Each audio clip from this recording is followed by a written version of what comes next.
Hi, everyone. Thank you for being on time. We still have a few people joining. My name is Betty Baez. I'm an attorney with Advocates for Children.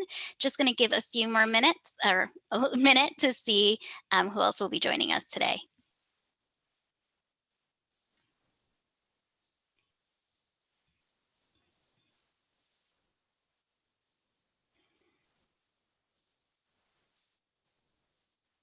While people are still joining, I will announce for you that today's presentation, we do have subtitles available or closed captioning. To access the closed captions, you should go to the More button or the three dots that appear on the control panel for Zoom, and you'll have the option there of viewing the subtitles.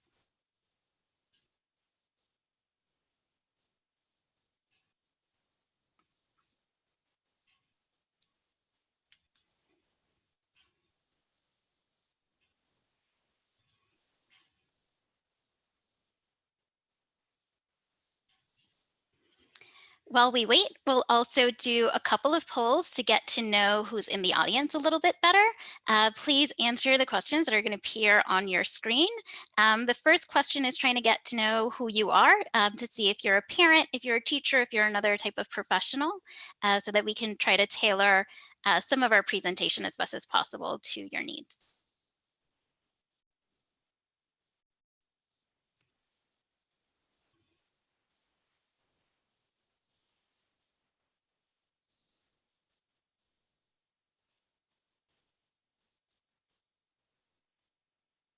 Okay. It looks like we have a lot of parents, or at least parents are the first ones to answer so far. We'll wait another minute.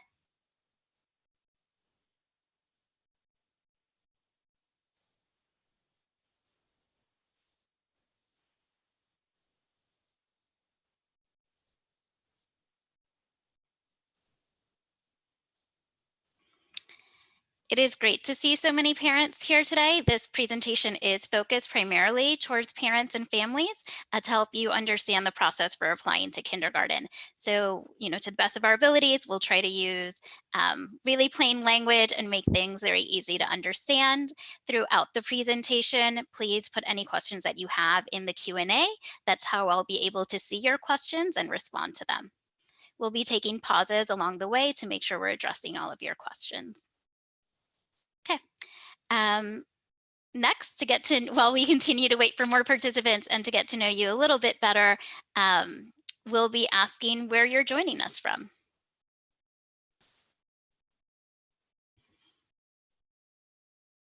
So please let us know which borough you are in.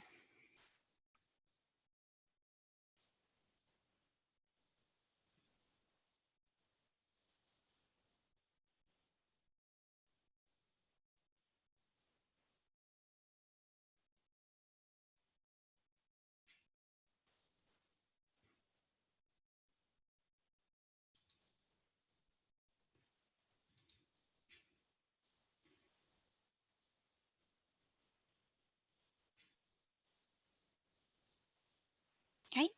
Looks like most people have answered, and so far the majority of the people joining us are joining us from Brooklyn.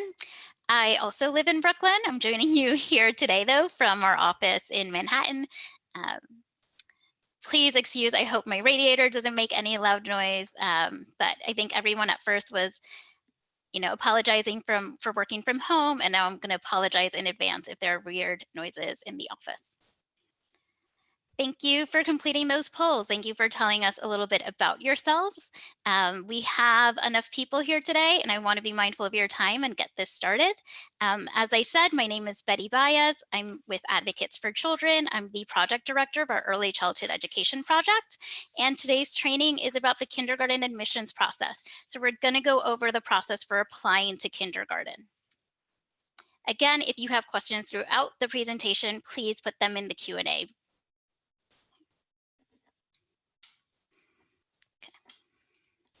Okay, so a quick overview of today's training. We're going to start with introductions. Then we're going to go over the process for researching schools, admissions priorities, so who is most likely to get an admission offer to any particular school. We will go over the application itself. Unfortunately, we don't have all the application dates, but we will be able to share information about how you should apply to schools, as well as tips when you're completing the application. We'll briefly talk about charter schools. Today's presentation really focuses on applying to the DOE non-specialized schools, also known as community schools or neighborhood schools, but we'll give you a little bit of information about charter schools, some information specific to students with disabilities, and resources and contacts to help you along the way with this process. And just before we move forward, I want to make sure that we're all in the right place. Every child who is born in 2017 has a right to a kindergarten seat in September of 2022. So this presentation is primarily for parents of children born in 2017 who will be applying to kindergarten this year for a September seat. The kindergarten admissions process is open to all families of children born in 2017, including families of children with disabilities, families who speak a language other than English, families in temporary housing. It's open to all families who want to state their preference for a seat in a school for the upcoming school year. Okay. So introductions, a little bit about Advocates for Children. AFC is an independent agency that protects the rights of all New York City students. As you can see from the logo on the top of this slide, we are celebrating our 50th anniversary.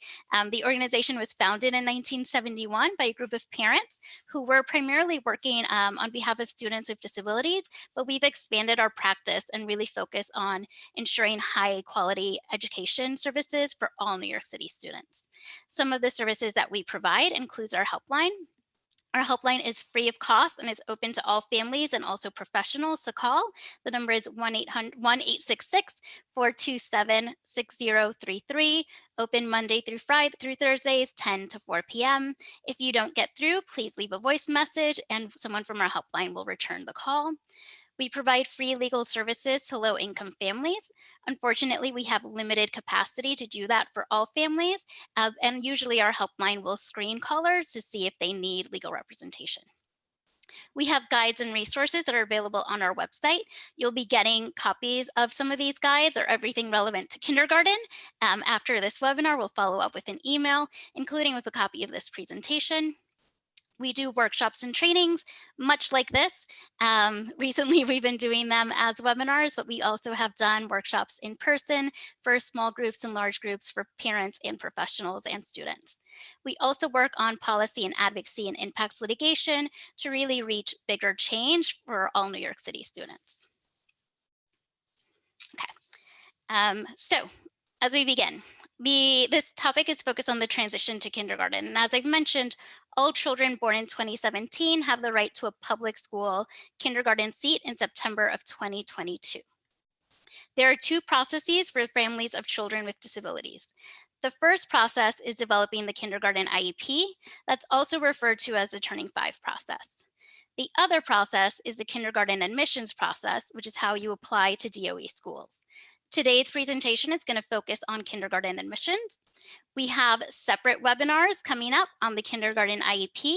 If you are the parent of a student with disability, we encourage you to also sign up for the kindergarten IEP webinars that we will be doing throughout December and January.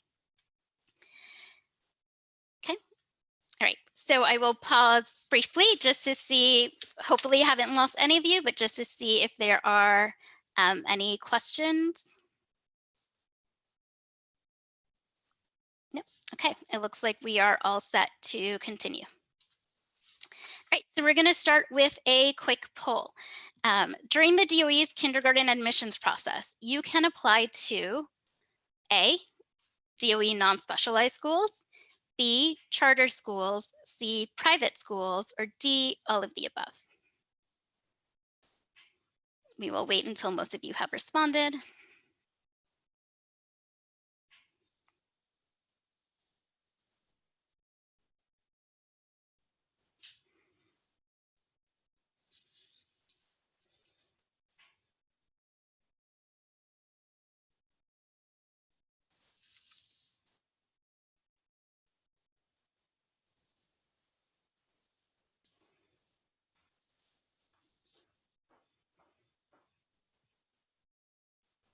Okay, looks like we have a majority of people who have responded already.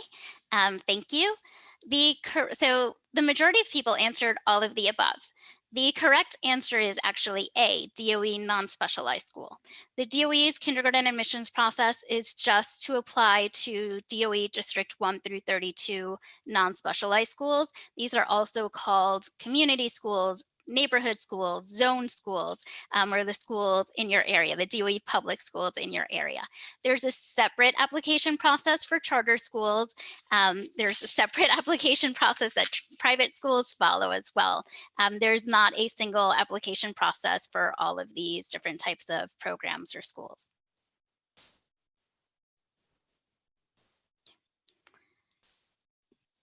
Okay.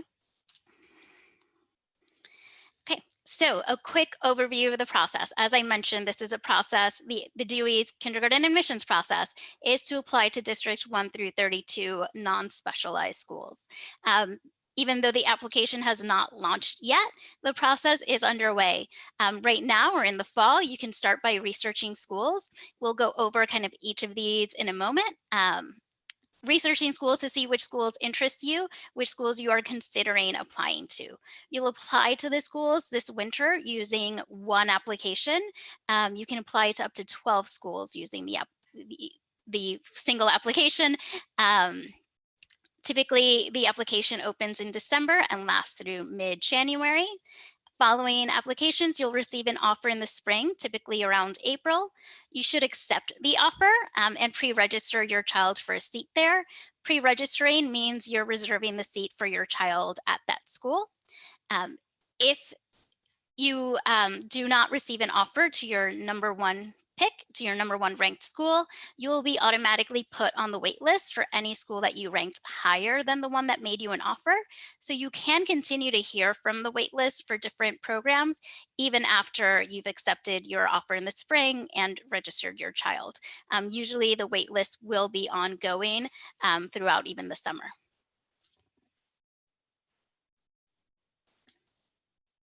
Okay. So that first part that we mentioned, researching schools. One of the key things in researching schools is to first find your zone school. Your zone school is a school that is most likely to make you a kindergarten offer. You should also, when looking at your zone school, find your school district, as your child will also have priority for admissions to those schools. To do that, to find your zone school, you can go to schools.nyc.gov, find a school, that's the DOE website. These are hyperlinks, and you will receive a copy of these presentation afterwards. So you can feel free to just click on these to go there. You can also find your zone school by going to myschools.nyc. myschools.nyc includes a kindergarten directory with a lot of detailed information about each school, and is also one of the websites or one of the ways that you can apply to kindergarten once the application launches. Another way to find your zone school is by calling 311 and giving them your address. Once you've identified your zone school and schools in your district, you can get to know each school a little bit more, get more in-depth information, either by contacting each school directly. You can ask each school about any open houses that they're having or any virtual tours. Unfortunately, because of the pandemic, there are limited options to be able to go into schools and do a kind of a thorough tour. But each school may have different options or may be able to set up a meeting with you so that you can learn more information about them. You can go to myschools.nyc. As I said, this is a kindergarten directory, and so they provide a lot more detailed information about each program, including any specialized programs that they offer, such as a dual language program for children who will be for students to learn English and in another language. You can also visit Inside Schools. This is not a DOE website. It is a website where families can contribute and leave comments letting you know about their experiences at the school. In addition to researching schools, you should understand the admissions priorities so that when you are applying to schools, you know what chances you have of your child being admitted into those schools. We will be going over the admissions priorities during this presentation.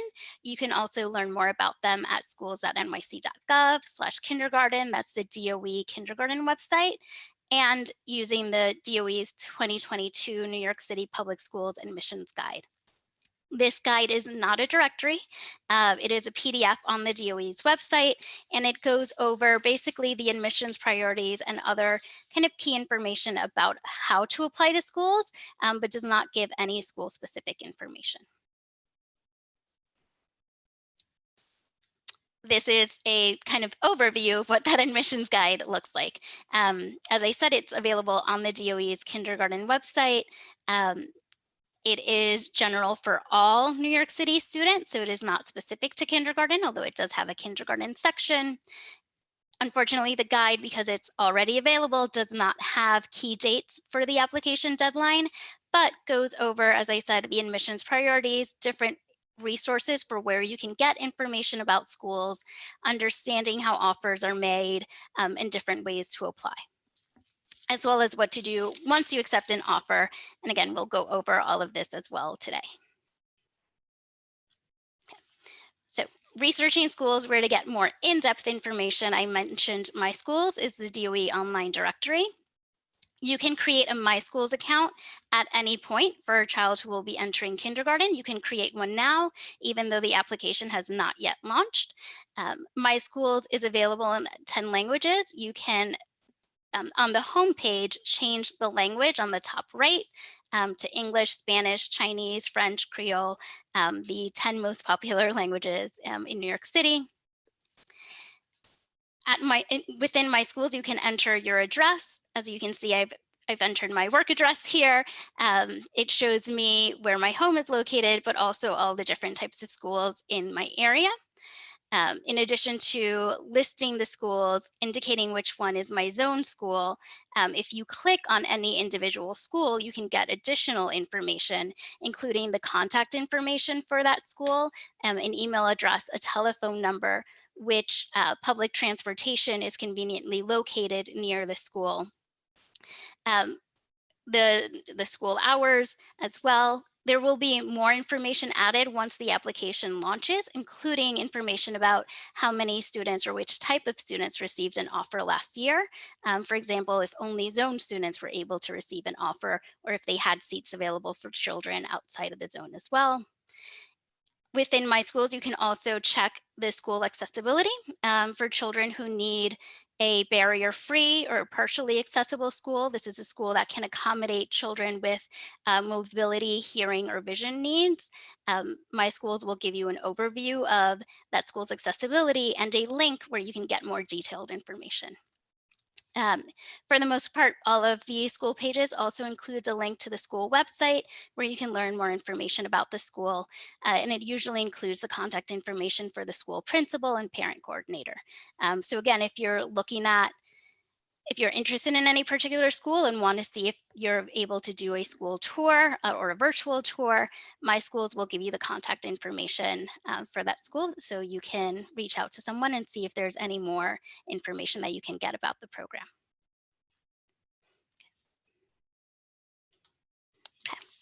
We have another poll for you.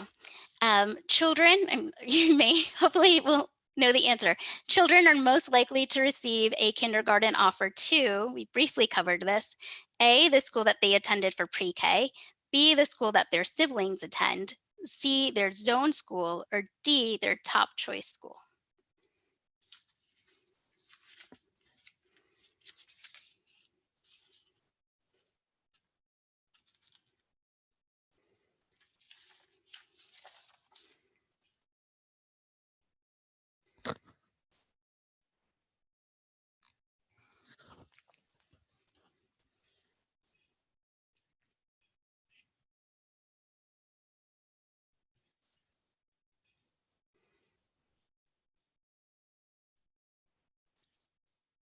Okay, it looks like the majority of people have voted.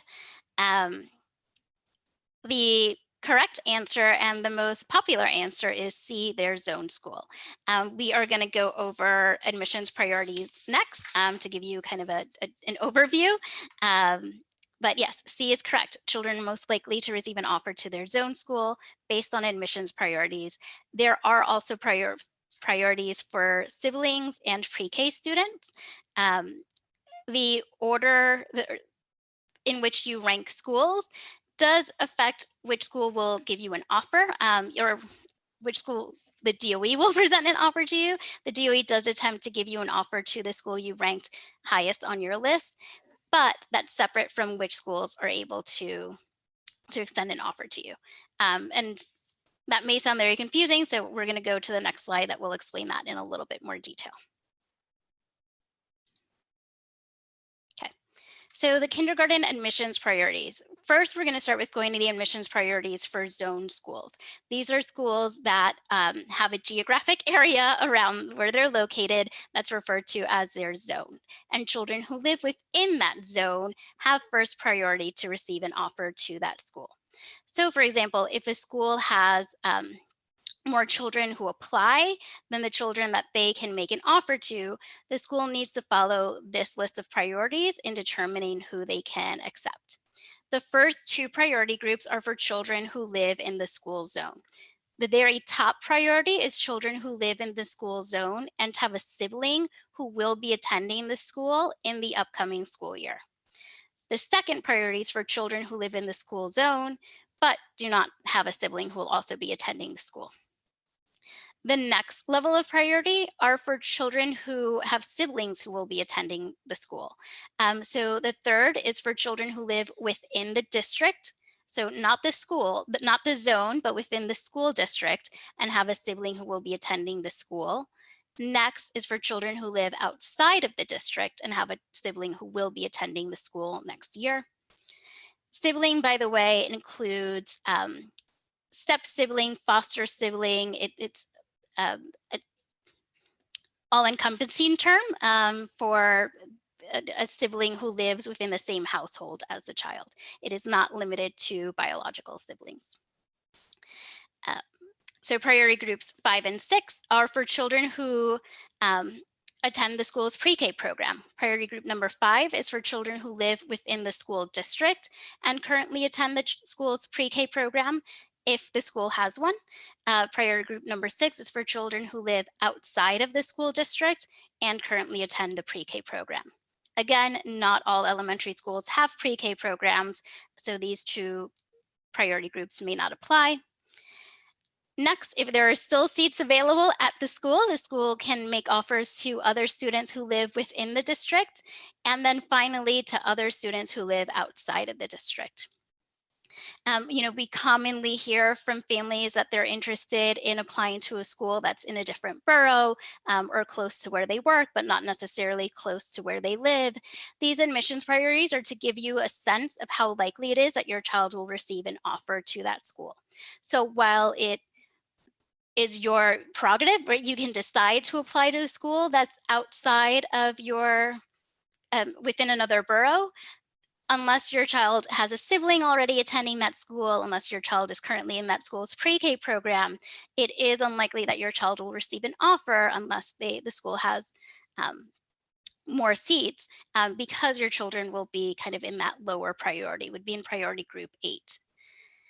Within these priority groups, there is an exception that students who need an accessible school will receive an offer before other students in their priority group. So for example, if a school can extend offers to some students who currently attend the pre-K program and live in the school district, but not all of them, first the school would have to make offers to the students in that group, right, who attend pre-K program in the school district and need an accessible school before it makes offers to other children within the district who attend the pre-K program. I know that was a lot of information to process, and so we're gonna do an exercise together to make sure it's all setting in, okay? So here's an example. We have PS 123, which is a zone school. PS 123 has 20 kindergarten seats. The following students applied: 5 students who are zoned for the school, 10 in-district students with a sibling who will be attending the school next year, 9 other in-district students, 1 non-district student who attends pre-K at PS 123. Okay, so as you can see, more than 20 students apply, and because more than 20 students apply, we need to look at the admissions priorities to see who will get an offer. So let's start with who are the first students who will receive an offer to PS 123. We're going to launch a poll so that you can let us know.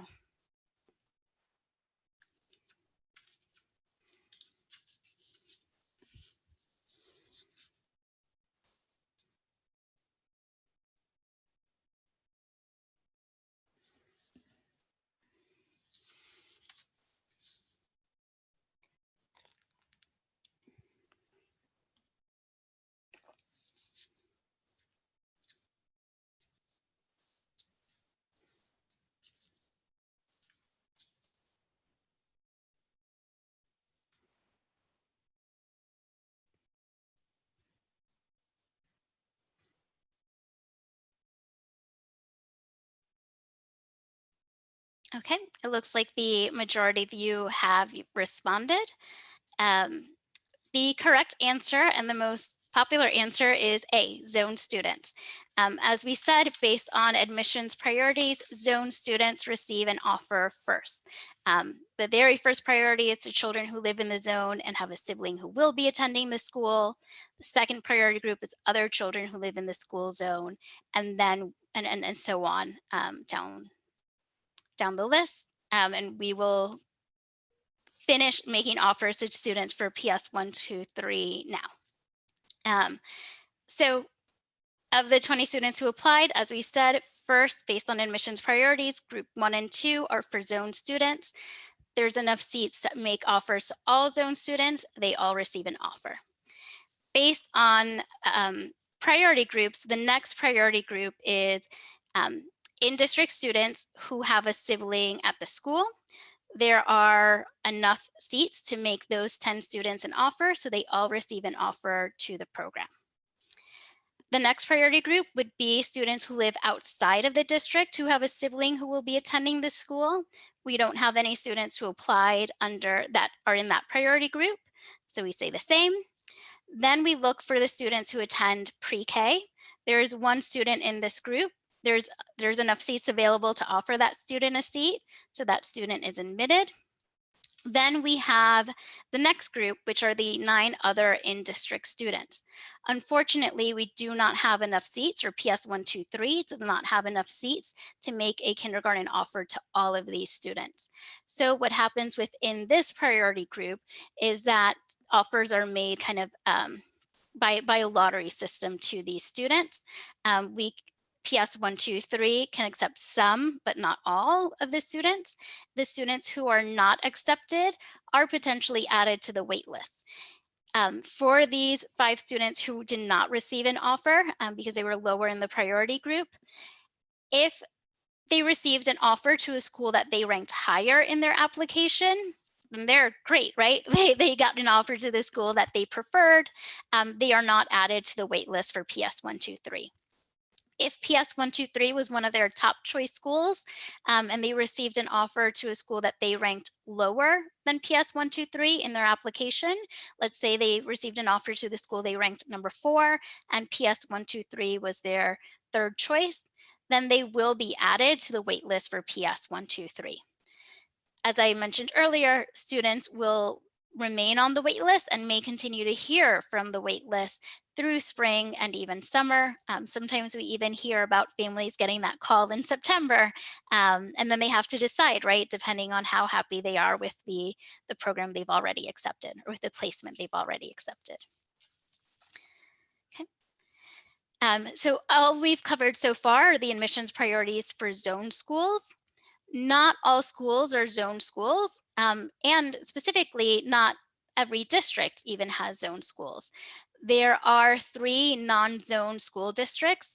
What that means is there are no zone schools within districts 1, 7, and 23. District 1 is the Lower East Side in Manhattan. District 7 is in the South Bronx. District 23 is in Brownsville, Brooklyn. For the most part, all children in these districts have similar likelihood or similar probability of getting into any of the schools within the district. With some caveats. For example, District 7 is divided between the northern and southern area, and students will have a higher priority for a school that's within their area. I also wanted to point out that for District 1, they have a diversity and admissions program where they give priority to children who are low income, students in temporary housing, students of color, and other factors to increase their priority for different schools within District 1. There's more information specific to District 1 that we will share later in this presentation. District 1 has its own website where you can learn more. But for the most part, for non-zone schools, including the schools within District 1, 7, and 23, admissions priorities are based on whether a child lives in the district and has a sibling in the school, is a pre-K student in the school, lives within or outside of the school district, with first priority being for children who live in the district and have a sibling who will be attending the school. Second priority is for children who live outside of the school district and have a sibling who will be attending the school. Third priority is for children who live, again, in the district and are currently enrolled in the pre-K program. Fourth priority is for children who live outside of the district but are currently enrolled in the school's pre-K program, if the programs have a pre-K program. For more information about all of these school districts or the admissions priorities into any given school, you should visit myschools.nyc. It will tell you if a school is a zoned school, and if so, we've gone over the admissions priorities for those schools, or if it's non-zoned, and then again, it'll explain to you what the admissions priorities are for that specific school. Okay, gonna take a pause for questions or to see if there are questions in the Q&A. Okay, there's one question. Hello, my son is a pre-K is in a preschool special education school now. We would like to understand our options for holding him back a year with the aim of starting mainstream school when he is 6, and whether we can talk about that process. Admissions into kindergarten is based on the year that your child was born and not any other factors. So for students born in 2017, they are expected to start kindergarten in September of 2022. There are some possible exceptions for families of students with disabilities that generally, that is something that can be discussed and addressed through the kindergarten IEP meeting. And for that, do recommend that you attend our kindergarten IEP webinar. Or generally, otherwise, families can choose to delay the child's start to kindergarten. You should keep in mind that if your child does not attend kindergarten, if your child is born in 2017 and your child does not attend kindergarten in September of 2022 or next school year, they will be expected to start the first grade in September of 2023, unless you have superintendent permission for your child to then enroll in kindergarten. So one of the risky things is you don't know yet, or you don't know if your child will receive that superintendent permission to enroll in kindergarten the following year. So you should think through whether that's a risk you want to take, but also whether it is more of a matter of finding a kindergarten that can meet your child where they are now, or where your child will be in September, to make sure that the school can meet their needs and that they're really serving your child well. I hope that answers your question. And just to make sure that you're aware that that is, for example, one of the questions that we do answer in our materials, which you will receive after this presentation, including our kindergarten admissions guide and our Turning 5 guide.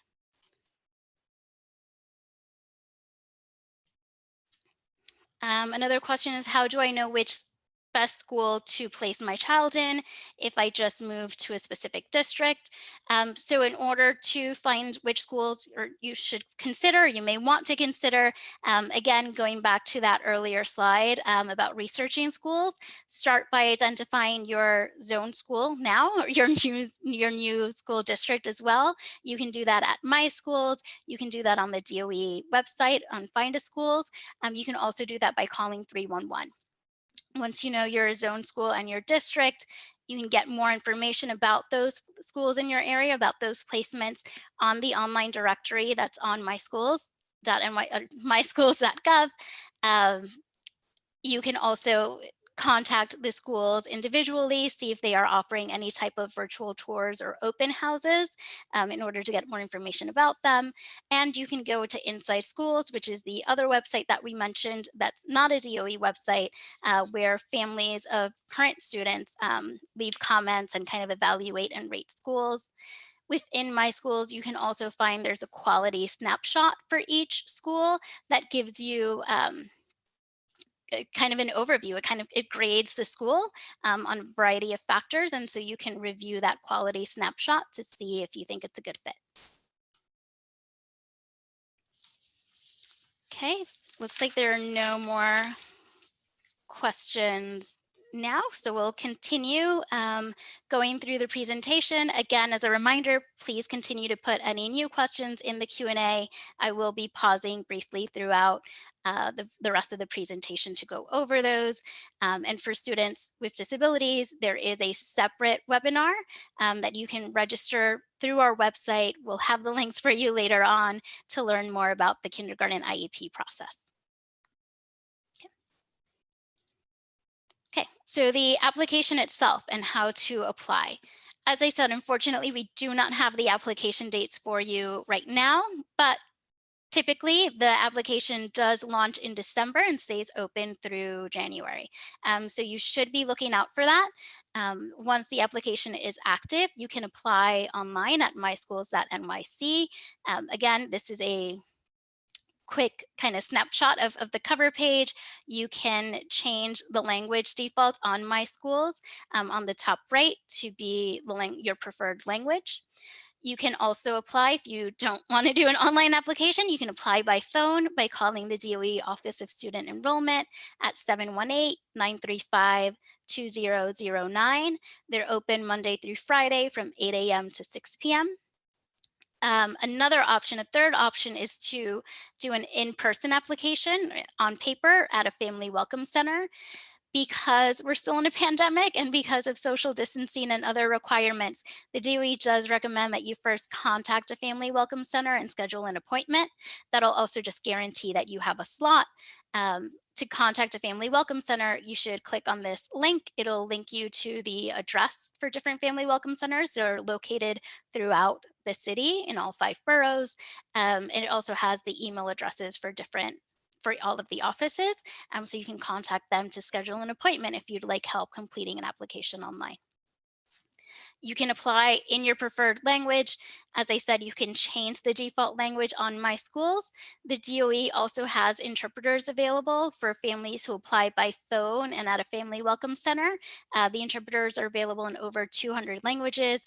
So even if your preferred language is not on My Schools, you should be able to apply in your preferred language through other means.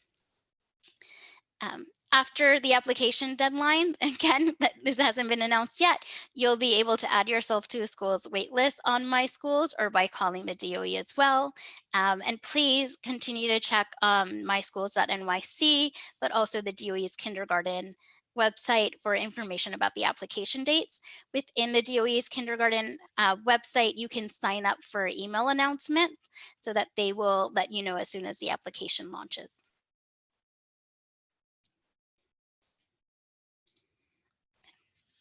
Some quick tips about how to rank schools or think about ranking schools. I mean, again, start by researching the schools and getting to know some more information about the schools in your area.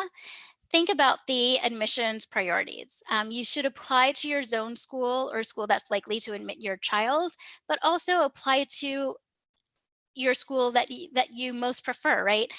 Even though your child may be in a lower priority group, if that's your true preference, then apply. If it's your primary preference, put it as number 1, even if it's outside of your borough, right? Just try to have some, or suggest having some combination of schools where your child is more likely to receive an offer as well. Another factor to think about is transportation. Transportation is not guaranteed for kindergarten.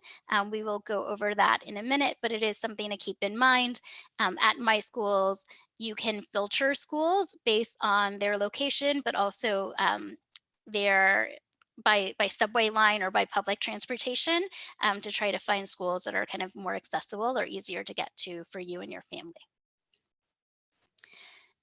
We regularly get questions about transportation, so we'll address it a little bit here. Who can get busing? Students with disabilities can get busing if it is recommended on their IEP. It is not automatically recommended for all students with disabilities. This is something that we will go over more in the developing a kindergarten IEP presentation. Those start next week. Please register. But if it is recommended on a child's IEP, students with disabilities are entitled to door-to-door busing. This is a bus with a driver and a matron, picks the child up from their home or the closest curb near their home, takes them directly to school. For students without disabilities, right? For other students or students with disabilities who don't have busing recommended on their IEP, a child in kindergarten is eligible to receive transportation if the school is over half a mile in walking distance from their home and within their school district. Now, what transportation is can mean a bus or it can mean a Metro card. For bus, it is usually a school to bus stop or bus stop to school. It is not door to door from your home directly, but a designated spot closer to your home. The yellow bus to get this service, again, the school has to be in your district. The school had to apply for a yellow bus route. So there should be already a route, or a route can easily be created as a pickup and drop off spot close to your home. If there's not a route, if the school did not apply for the route, then if the school is within your district and more than half a mile from your home, the transportation would likely be a Metro card. So this is a Metro card for the adult to use to take the child to and from school. Students living in temporary housing and students in foster care may be eligible for yellow bus service, even if they attend school outside of the district where they live. This is just an additional right for students in temporary housing and students in foster care. If that is your situation, if you need transportation, you should contact for students in temporary housing should contact regional managers, and we have more information and their contact information in our kindergarten admissions guide. For general questions about busing and whether your child is entitled to busing or trying to determine if there's a possible route, you can email the DOE at earlychildhoodbusing@schools.nyc.gov. You can call the DOE. This is for the Office of Student Transportation or Office of Pupil Transportation at 718-392-8855. You can also go on the DOE's website, schools.nyc.gov/transportation. It goes over in more detail the criteria for who is eligible for transportation, including yellow bus or school to bus stop busing, and who is eligible for a Metro card, as well as some possible exceptions. And again, for students with disabilities, if your child needs transportation, that is something that you should address at their kindergarten IEP meeting. So that was quite a lot to cover. So we'll take a break for any questions.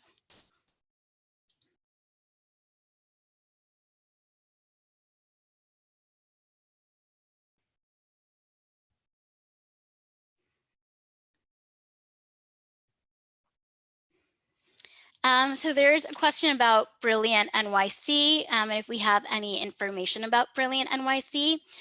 There's no specific information about the new initiative for families unfamiliar with Brilliant NYC. The DOE has eliminated the Gifted and Talented program, or is eliminating the program in particular for kindergarten students. So it will not be, there's no application process this year. The program does not exist. It will not be an option. Instead, the DOE will be launching Brilliant NYC, which is an initiative to make sure that all students have more access to a high quality education and academically challenging education. There's unfortunately not no details about the program yet, but you can continue to check the DOE website, schools.nyc.gov, particularly kindergarten, to see if any information becomes available throughout the school year.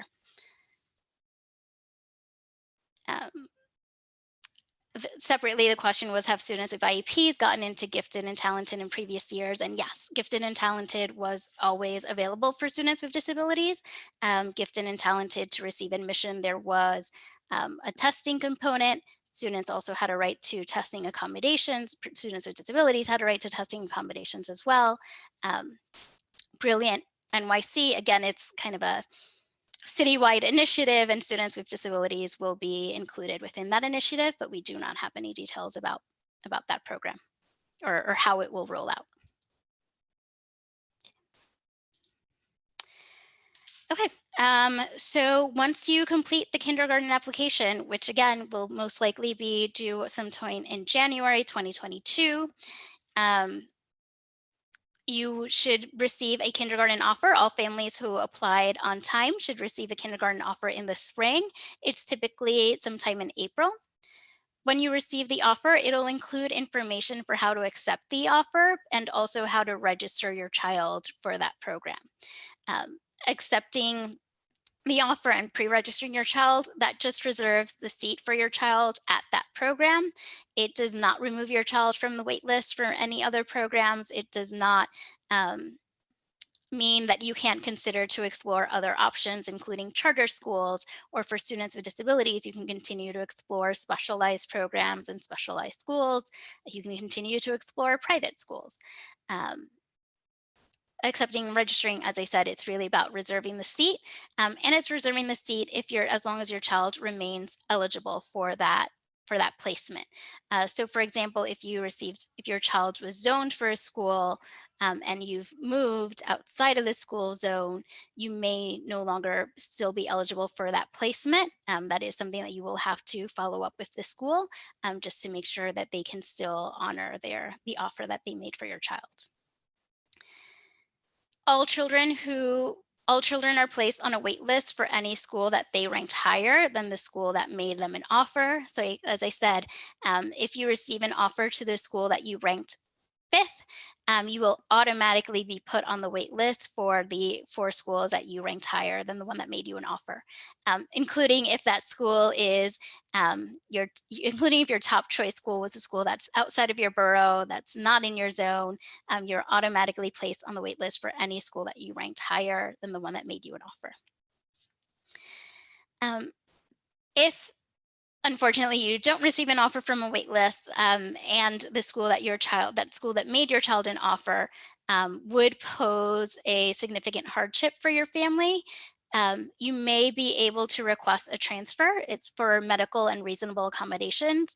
So for example, if attending the school would create a big challenge for childcare, where you have 2 students and now they go to schools in very different areas of your district, and you just can't coordinate transportation to both students, or you can't coordinate dropping them off, anything like that affects like childcare, for example, you can request a transfer, a reasonable accommodation for your children.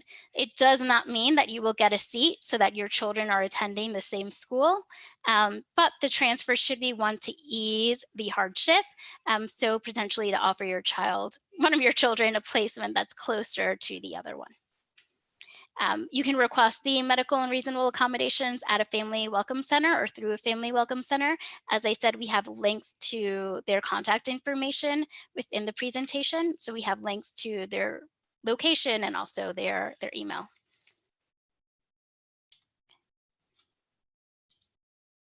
Okay.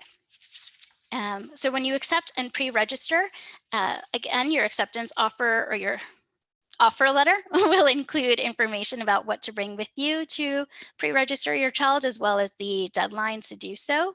But typically you do need to bring with you proof of your child's age, just one document.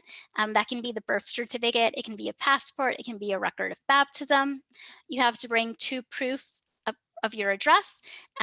This can include a lease, a deed, a mortgage statement, a utility bill, a rent receipt, government ID.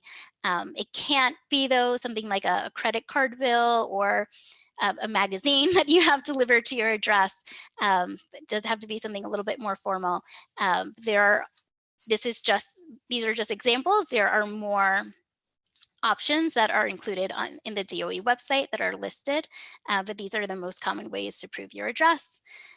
You should not have to provide proof of citizenship or social security number. That is not a requirement to receive a kindergarten offer and cannot be requested in order to enroll your child in kindergarten. So it shouldn't be requested at any point in the process. Additionally, for students in temporary housing have some immediate rights, including the right to immediate enrollment. So if you're a family in temporary housing, so including, if you're living in a shelter, if you're doubled up because of financial challenges, if you're living with another family, for example, you do not need to present the documentation in order to accept the offer and pre-register.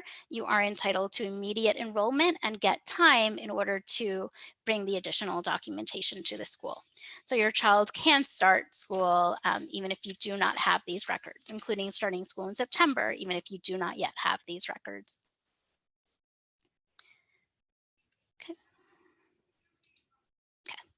So another quick poll, I think this is maybe our last one. When you accept a kindergarten offer and pre-register your child at the school, you are A, taking your child off the wait list for other schools, B, reserving a seat for your child at the school, C, no longer eligible to apply to charter schools, or D, all of the above.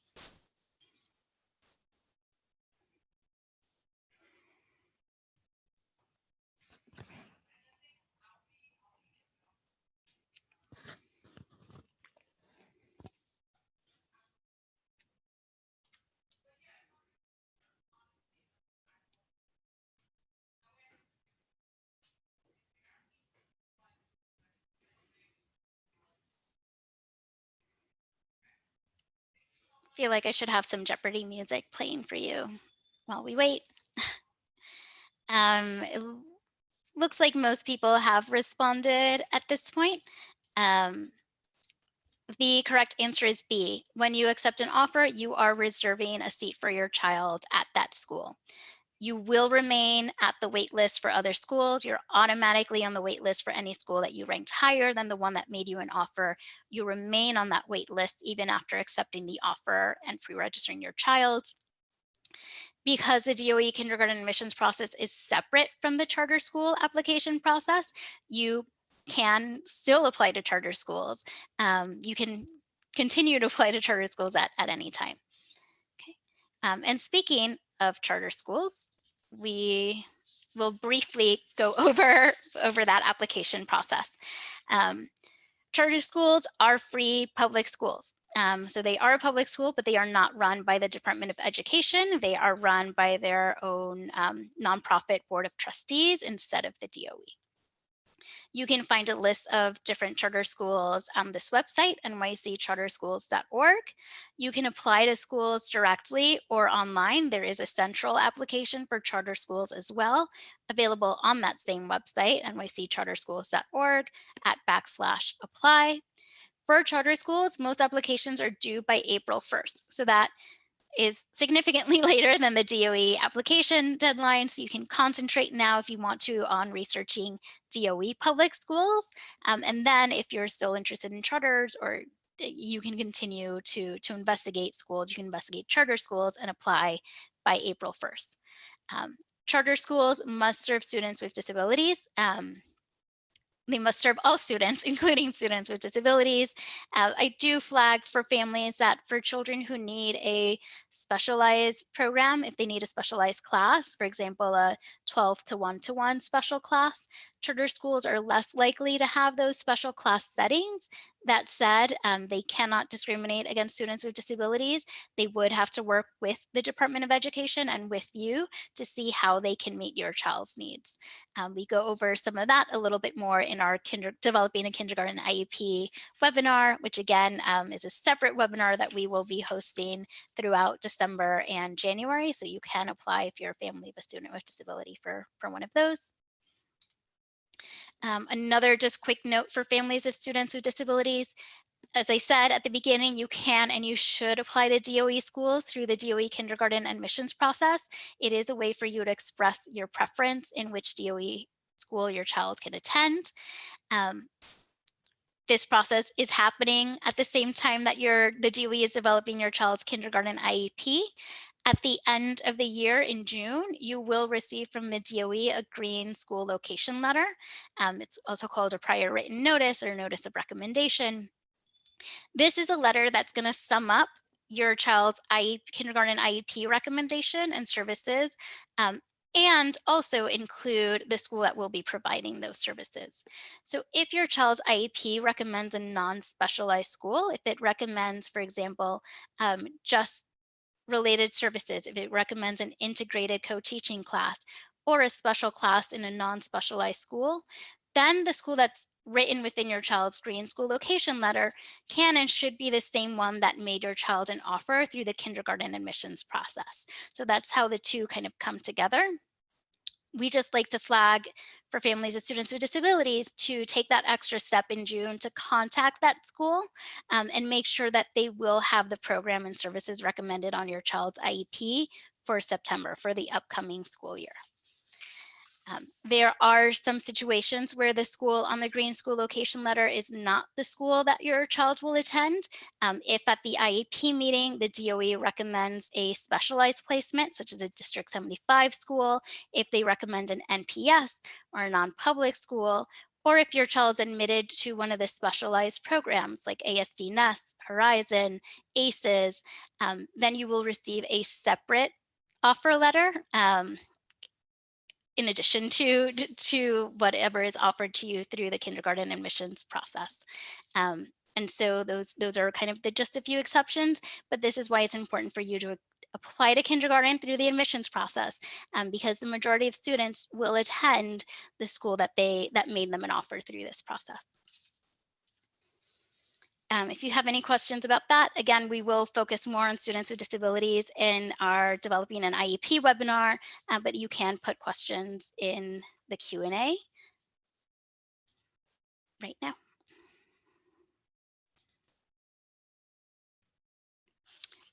So we received a question about whether there's a difference between regular school and charter school.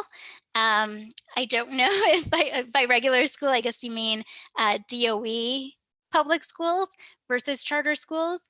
Yes,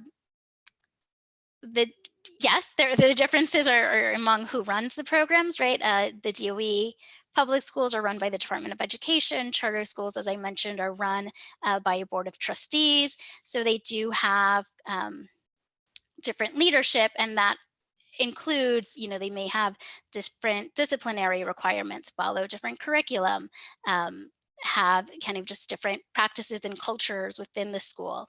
To some extent, there's some of that variety, even from one DOE public school to another, from one charter school to another. So to really get a sense of whether the school is the right fit, do recommend you looking more into individual schools as well.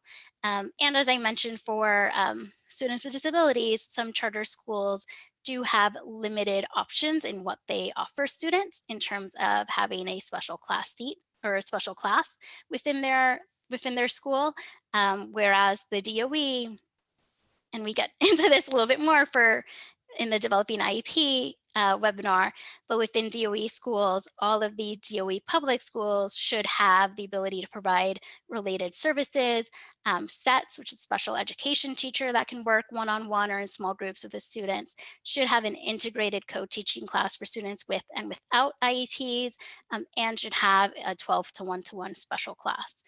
So those are some key distinctions, but again, it's really a matter of there's a lot of variety within individual schools, so would recommend kind of within your research process to really focus on the individual schools that you're interested in, and less about whether it's a DOE school or a charter school.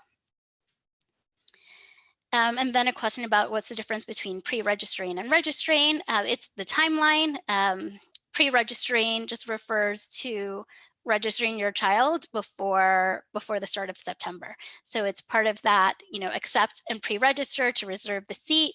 If you have not done so, when you go in September, if you have not accepted the offer, you may lose the placement, especially if it's a competitive school and it's not your zone school. And by competitive, I mean more students applied than received an offer. So do recommend that you accept and pre-register so that you do not lose the spot. But it's the same documentation. It's a very similar process that you would have to complete in September when you're enrolling and sending your child.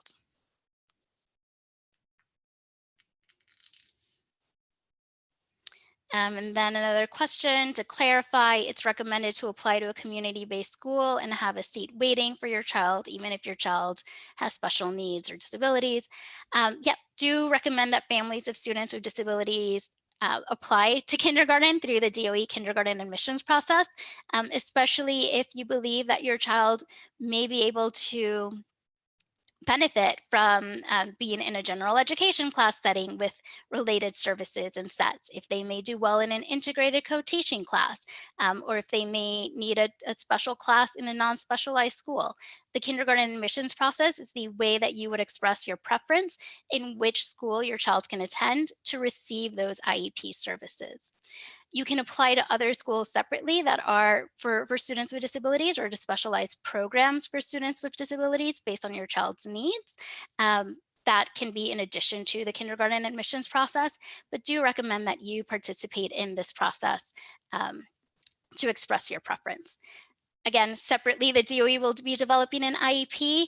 They generally start having IEP meetings in the spring. So a lot of them happen, may start at the end of February, many happen in March, April, and May. So by then the kindergarten admissions process would have, the deadline will have passed. So recommend that you apply now.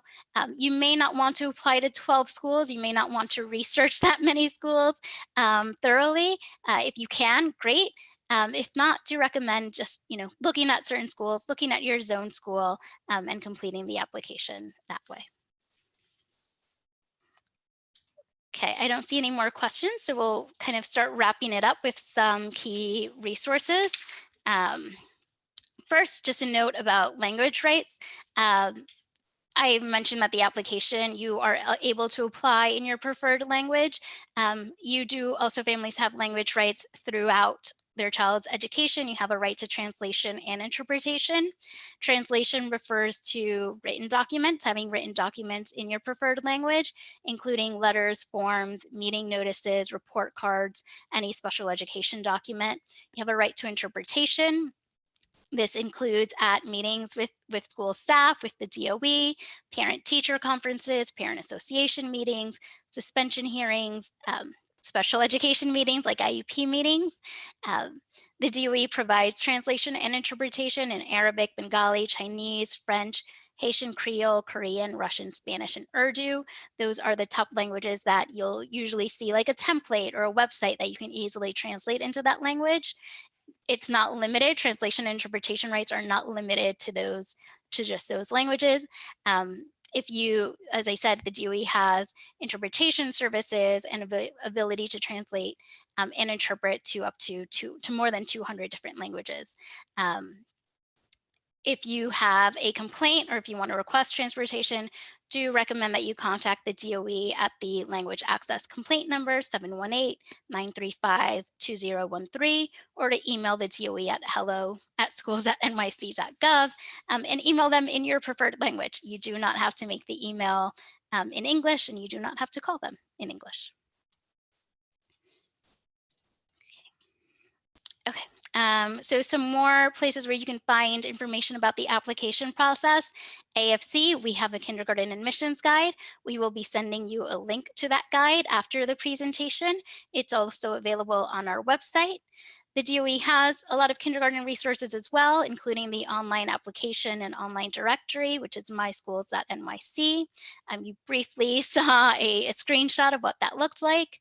The DOE's kindergarten website, you can check for virtual tours, or you can check for school contact information for virtual tours and open houses. That's also where you can get a copy of the public school admissions guide that goes over admissions priorities and ways for you to kind of organize everything that you should do before the application, and includes different types of checklists and things to bring with you to register your child. In addition, you can contact the DOE and AFC if you need additional support. You can contact a family welcome center. As I mentioned before, they're located throughout the city in all 5 boroughs. You can email or schedule an in-person appointment. This is the link where you can go to get all of their contact information. You can also contact the DOE Office of Student Enrollment by email at esenrollment@schools.nyc.gov, by phone at 718-935-2009.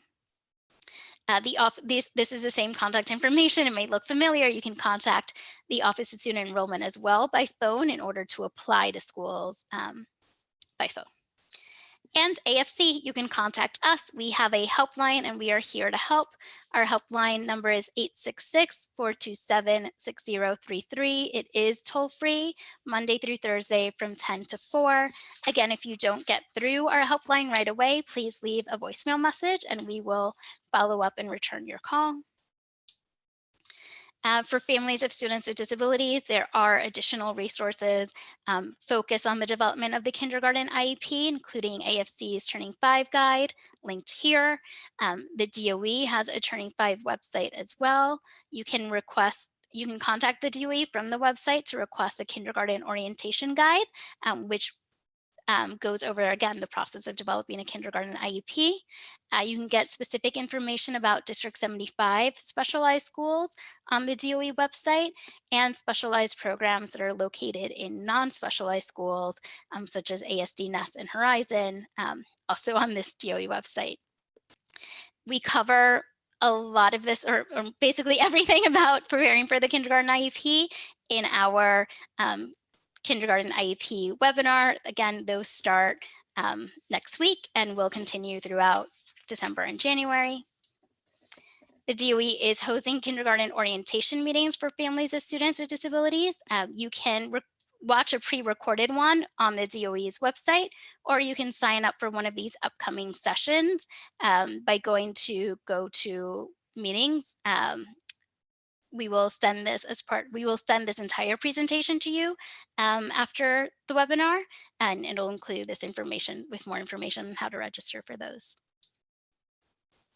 Okay, that is our webinar. I will check the Q&A for you right now to see if there are any additional questions. While I do that, I do ask that you please complete our feedback survey.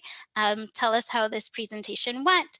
Hopefully you learned something new. Your responses really will help us better tailor these presentations going forward. So appreciate your feedback.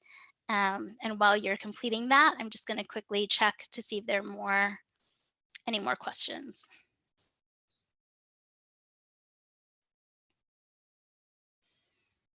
Okay. I'm not seeing any questions, so please feel free to keep them coming.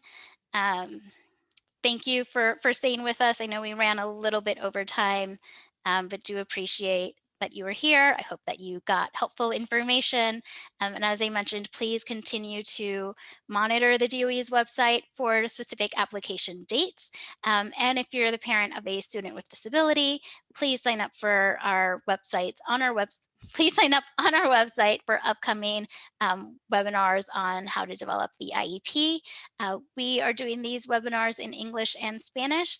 So if you know someone whose primary language is Spanish and would benefit from those, please give them that information. We will be doing this presentation in Spanish on Thursday, and there are more dates on our website as well.